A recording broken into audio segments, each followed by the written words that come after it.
Hey, so let me teach you about pointers and memory management so you never have to look it up again. All right, so let's get to the basics. Pointers store memory addresses. What's a memory address? A place in the heap or memory pool outside of the scope of your program that holds data.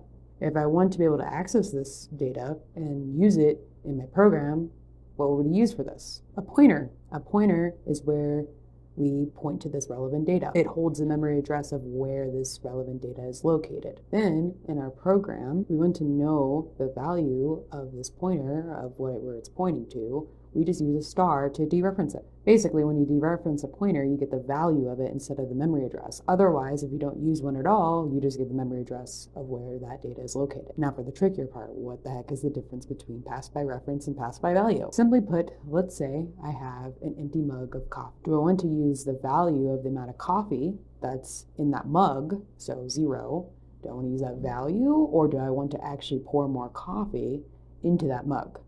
Now, how would I do that?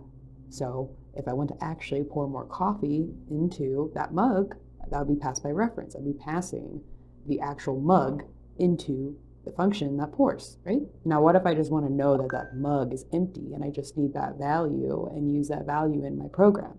That's passed by value. I just pass 0, the integer, into the function. End of story.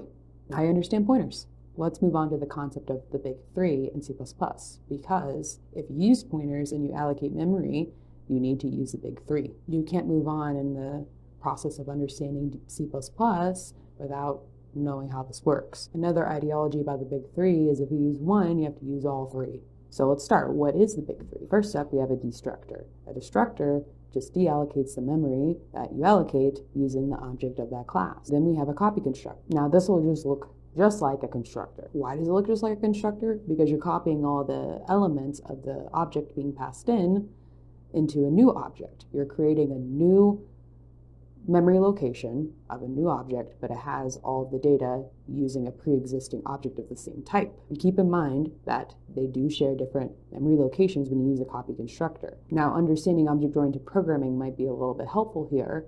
Look at my previous video about object-oriented programming to get a better idea of this. Finally, of the big three, we have a copy assignment operator. All this does is it assigns a value for a member or object of the program. Now, this changes the value of an existing object already. It has allocated memory, essentially. Now that you understand pointers and memory management, including the big three, you're well on your way to becoming a C++ developer.